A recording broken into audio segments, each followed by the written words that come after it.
So this is a little bit of a Pinterest inspiration using the new paint inlay by IOD called Spring Melody, and I'll be using the cutest little bunny page out of it and a sleeve of these 4x4 inch peat pots that I thrifted. They go from this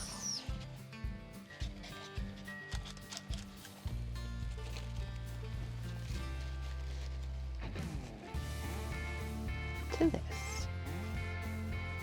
You can use them as a little basket for a friend or a neighbor, on your tablescape.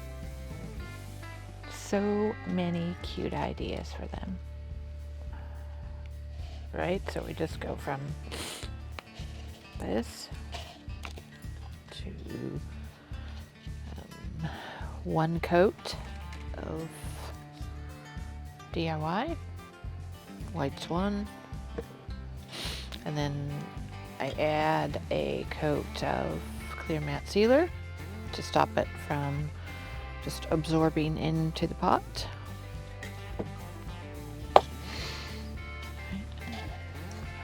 We have what is the first dry coat with sealer.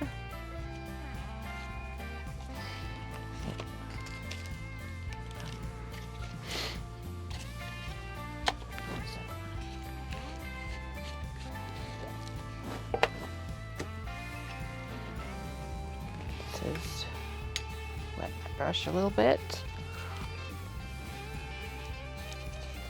and then add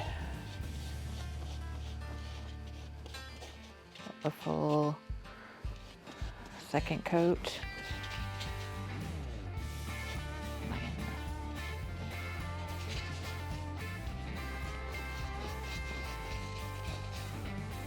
You see?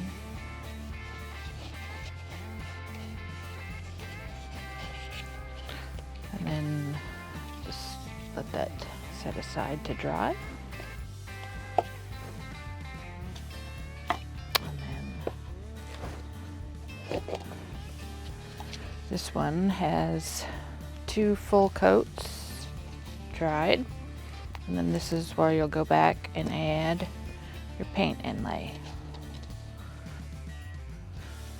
Do a bigger swatch, a little bit thicker.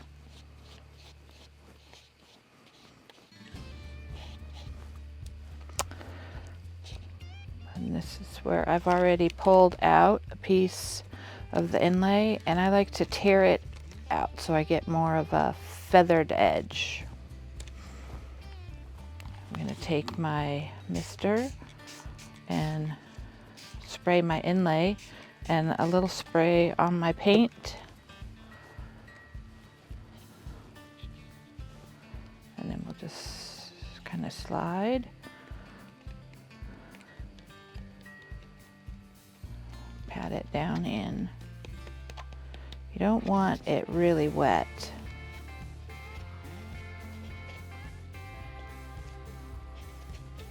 Pop it up. Kind of push it down. Oh, a little more paint under that edge. Then I just kind of make sure that it's adhered down into the paint. And then I'll go back in and give it just a light spritz. And then use a little towel just to pat it down in. And then let it sit aside to dry. I like to leave mine to dry instead of heat drying them. They seem to have more paint go down into it. So this one is actually a second use of this bunny. So I'll come back in, give it a little spray, just wait a couple seconds, you'll start to see it darken up. And as it starts to darken up, the paint, it will start to release a little easier. You don't want to pull too much till it starts to release on its own.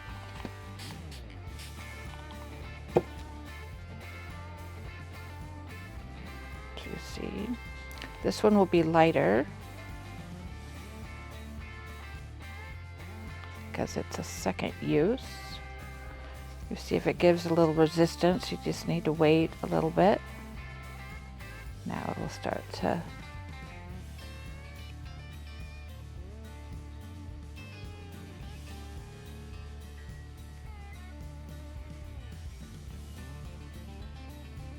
peel off. See, it's much lighter, a little more distressed as the second generation use of this particular inlay.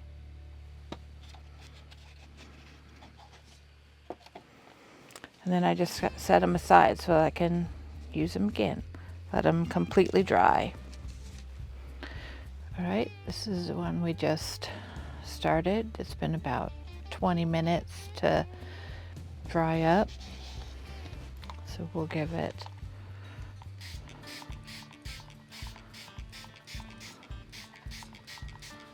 a spritz. Let it start darkening up and softening to be able to peel it off. See, it starts to get a little darker. We'll check. Still. Let the edge soften a bit.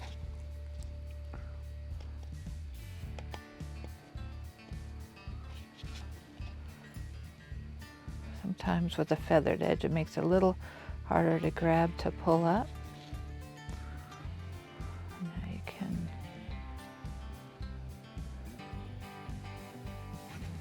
see there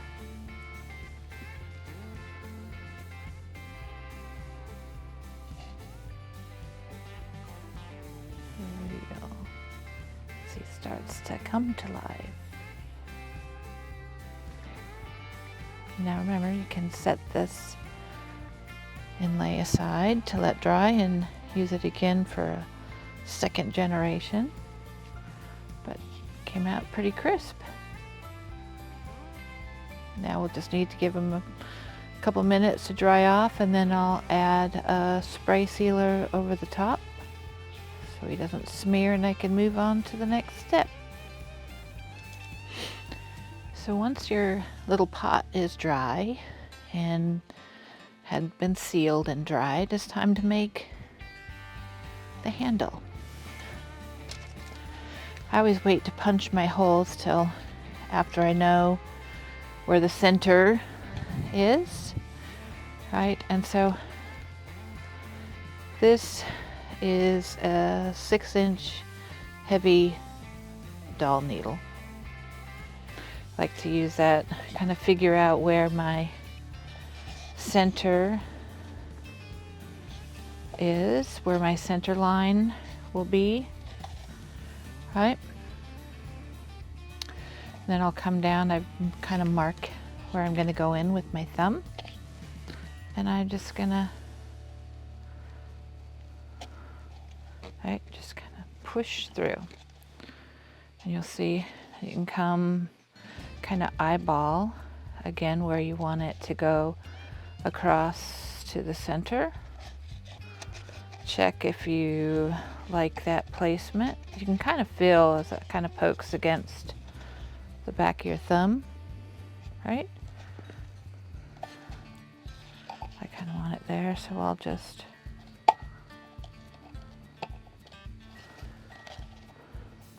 kind of get it a little higher up on that side and push through.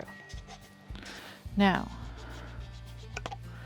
I also have a large crocodile here that I will use to punch. And so this, I'm going to use a 1/8 inch hole punch.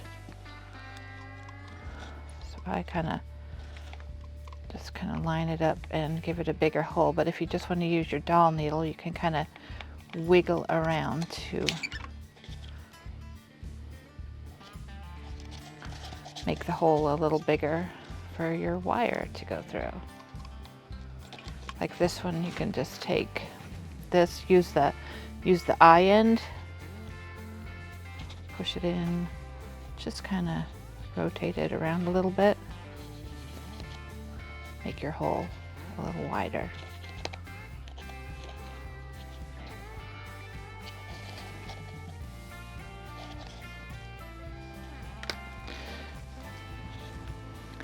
I'm going to use some 18 gauge wire to make the handle. I never really measure it. I just kind of guesstimate where my handle is going to be. So just pull some off and decide like how much I want how tall I want my handle. Right, so that's about, here, that's kind of guesstimate. I'm gonna say that's about, well, it's about 12 inches, right? So then you'll double that.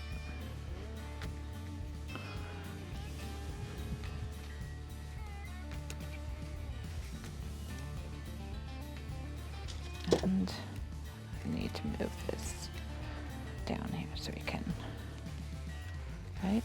So I'm going to take about 24 inches of wire.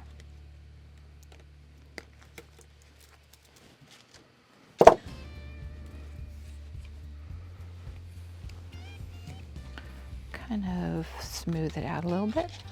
And I'll start on whichever side. Since I'm right-handed, I'm starting on the left side. I'll put it in through the hole.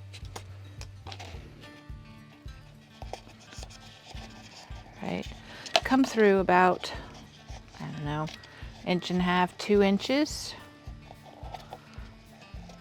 Kind of bend up. Bend it up,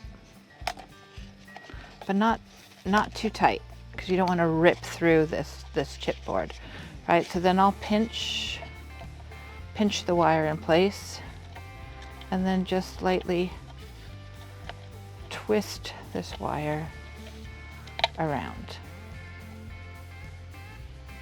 You see that? Right? So then I'll bend to my shape that I want, like my little handle to be, and I'll then kind of give it a little bend so I kind of know where I'm going to pull through to.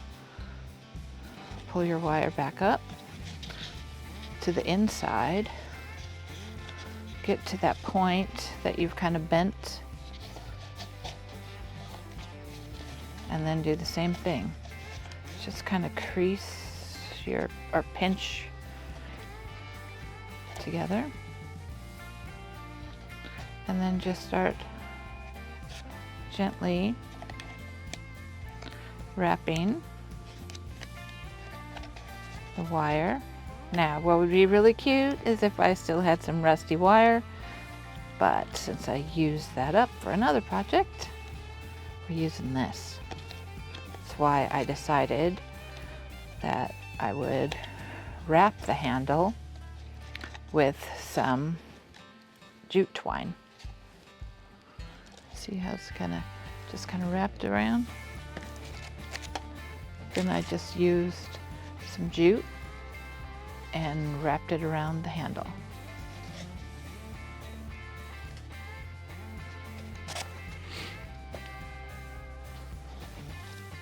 And the next step I did is with this crepe paper. Now I used 2 different colors because I like with the contrast of it. So for this, I figured out a little trick to kind of give me enough of the ruffle that I really like. And that is by taking your crepe paper and measuring about 3 times around. 2.5, 3 times. So you just kind of go around your pot. About 2.5, 3 times. Kind of tear it off. All right. It roughly ends up to be about a yard. So if you're going to use a different, like a lace or different type of ribbon or something around your edge, it's about a yard to make a really cute ruffle. Right? So then I just stack the 2 colors together.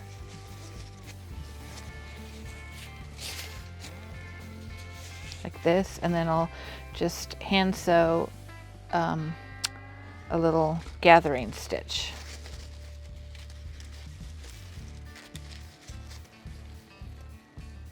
About little 1/4-inch stitches, the gathering stitch.